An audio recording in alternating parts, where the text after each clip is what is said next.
Assalamualaikum warahmatullahi wabarakatuh. Ketemu lagi dengan saya. Kembali kita akan membahas i'rab kitab Fathul Qorib yang kitab Ahkami Thoharoh ya. Bagian selanjutnya intinya ya, saya sudah lupa bagian yang keberapa.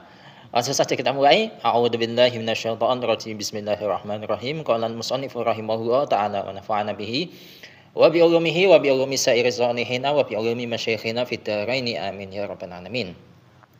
Summal miyahu, sampai situ ya. Summal miyahu tangkosimu. Nah, kalau di kitab saya ini langsung ya, arba'ata aqsamin.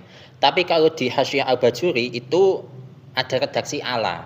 Jadi summal miyahu tangkosimu ala arba'ati aqsamin gitu. Jadi ini saya tulis sesuai yang ada di kitab Hasyiah Al-Bajuri saja ya. Kenapa kok selalu ada perbedaan cetakan gitu ya. Sumal miyahu, kemudian air itu tangkosimu terbagi ala arba'ati aksamin menjadi 4 bagian. Ahadha yang pertama adalah tohirun, air yang suci, fi nafsihi di dalam zatnya air tersebut.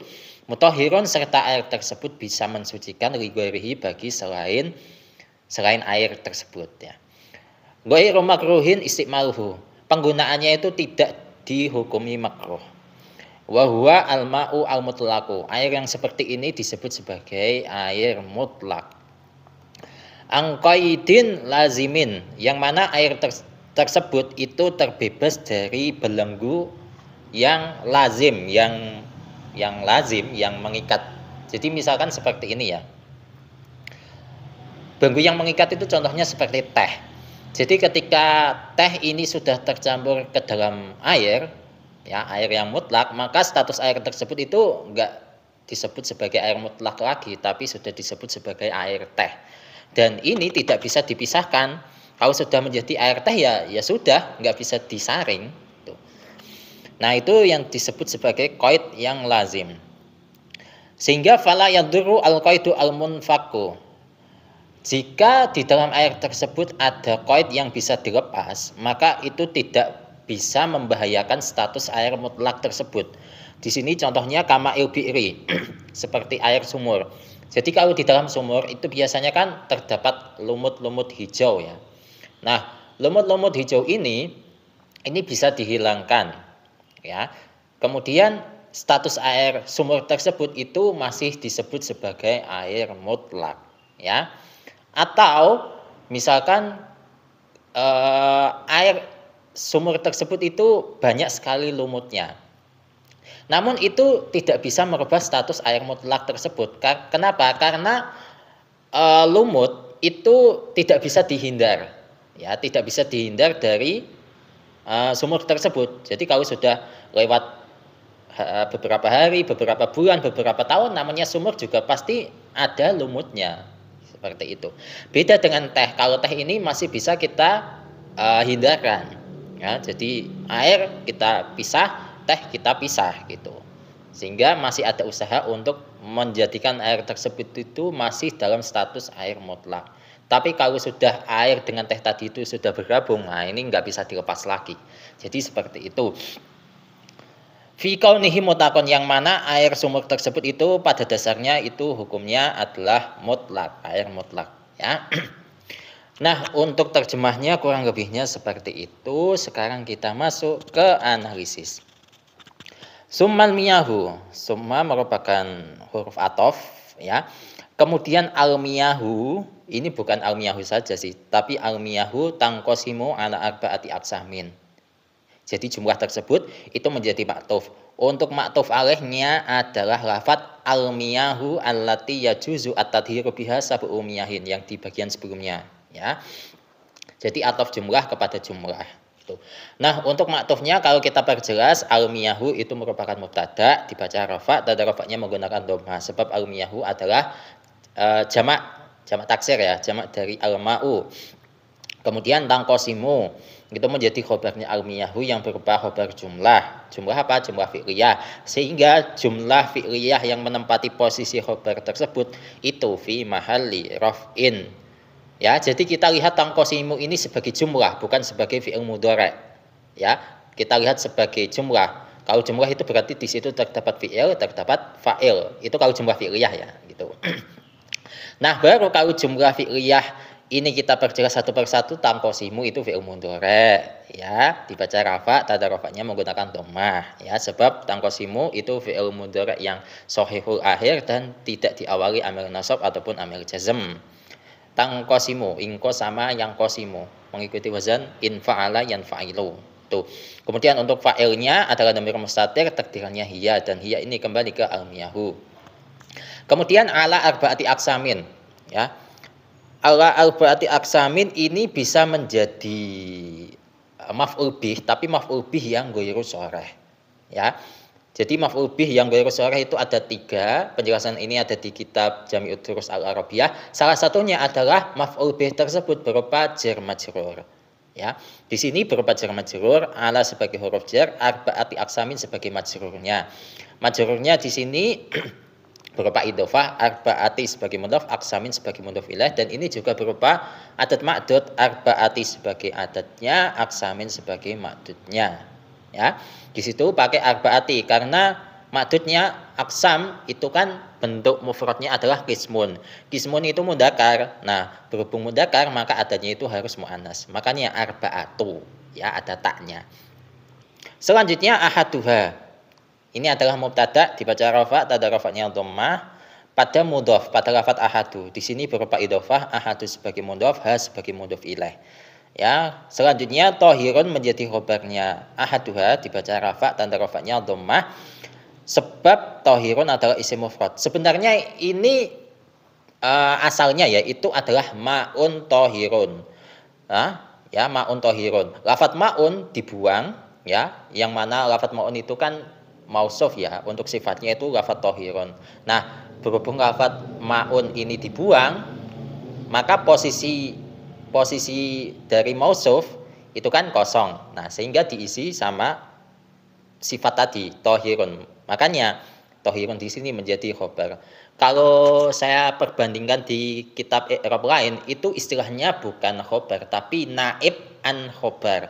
Naibun an khobarin, pengganti dari khobar. Karena khobar yang hakiki adalah lafaz maun tadi. Dan ini juga masuk dalam pembahasan sifat atau mausuf yang sudah maklum itu bisa dibuang. Sebagaimana bait terakhir di bab na'at itu, wa ma minal man'uti wa na'ti ukil yajuzu hadfuhu wa fin na'ti yakil itu. Tapi yang paling banyak terjadi itu pembuangan man'ut atau pembuangan mausuf itu ya. Sedangkan untuk pembuangan na'at atau sifat itu jarang terjadi gitu. Jadi seperti itu ya. Fi nafsihi ini jar majrur, huruf jarnya fi, majrurnya adalah lafaz nafsihi yang berupa idhofah, nafsi sebagai mudhaf, hi sebagai mudhaf ilaih. Hi itu ya, dia berupa isim dhamir, tapi hi-nya itu bukan berarti lantas dibaca jar, bukan. Hi di situ emang mabni kasroh ya, dan hi tersebut itu fi mahalli jarrin karena menempati posisi mudhaf ilaih. Mudhaf ilaih kan hukumnya jar itu. Selanjutnya mutahhirun. Mutahhirun ini saya jadikan sebagai khobar yang kedua. Khobar pertama kan tohirun. Selanjutnya khobar yang kedua adalah mutahhirun. Atau bisa menjadi atof bayan, yaitu atof tanpa perantara huruf atof. Dan di sini singkatnya ya isim fa'il lagi ya, dari tohara yutahhiru, tadhiran, tadhiratan, tadharan, tidharan, mutahharan, fa huwa mutahhirun, wa dzaka mutahharun, tahhir la tutahhir, mutahharun, mutahharun. Selanjutnya li ghairihi, ini jar majrur lagi, huruf jarnya lam, majrurnya adalah lafaz ghairihi yang berupa idhofah, ghairi sebagai mudhaf, hi sebagai mudhaf ilaih. Ghairu ya. Ghairu itu isim mubham ya, isim mubham tapi harus dinakirohkan ya, harus dinakirohkan. Kemudian untuk hi itu fi mahalli jarrin dan dia mabni kasroh. Selanjutnya ghairu makruhin ini adalah khobar yang ketiga ya, atau atof bayan juga bisa. Di sini berupa idhofah, ghairu sebagai mudhaf, makruhin sebagai mudhaf ilaih. Ghairu ya tadi isim yang wajib diidhofahkan, makruhin di sini mudhaf ilaihnya berupa isim maf'ul. Makruhin dari kariha yakrahu. Selanjutnya istiqmaluhu menjadi naibul fa'il dari ghairu makruhin ya. Jadi kalau isim fa'il itu punya amal sebagaimana fi'ilnya yang mabni maklum, kalau isim maf'ul itu punya amal sebagaimana fi'ilnya yang mabni majhul. Jadi sebagaimana bait itu. Wa kullu ma qurira ismi fa'ili yu'tas ma maf'ulin bila tafaduri. Segala yang ditetapkan bagi isim fa'il itu juga diberikan kepada isim maf'ul. Kalau isim fa'il itu punya amal sebagaimana fi'ilnya, maka isim maf'ul juga punya amal sebagaimana fi'ilnya. Tapi bedanya itu tadi, kalau isim fa'il itu adalah fi'il mabni maklum, kalau isim maf'ul adalah fi'il yang mabni majhul, gitu ya. Dan di sini istiqmaluhu di sini berupa idhofah, ya, naibu fa'ilnya berupa idhofah, istiqmalu sebagai mudhof, hu sebagai mudhof ilaih. Istiqmalu itu masdar dari istakmala yastakmilu, untuk hu itu isim domir, ya, isim domir yang fi mahalli jarrin. Isim domir yang muttasil, sambung ya. Selanjutnya wahwa al-ma'u al-mutlaqu. Wawunya waw haliyah, terus huwa al-ma'u al-mutlaqu ini menjadi hal.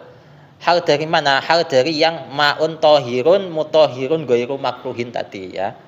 Air yang sejenis ini kondisinya, ya, menjelaskan kondisinya adalah air mutlak gitu. Jadi seperti itu. Jadi halnya di sini berupa jumlah ya, jumlah ismiyah. Dan kalau kita perjelas halnya, huwa adalah isim domir munfasil fi mahali raf'in ya, karena posisinya sebagai mubtada, kemudian al-ma'u menjadi khobarnya huwa, dibaca rafa, tanda rafa'nya dhamma sebab al-ma'u adalah isim mufrad, kemudian al-mutlaqu menjadi sifat dari al-ma'u. Untuk segot dari al-mutlaqu ini saya kadang bingung ya, cuman saya pilih al-mutlaqu itu menjadi isim maf'ul.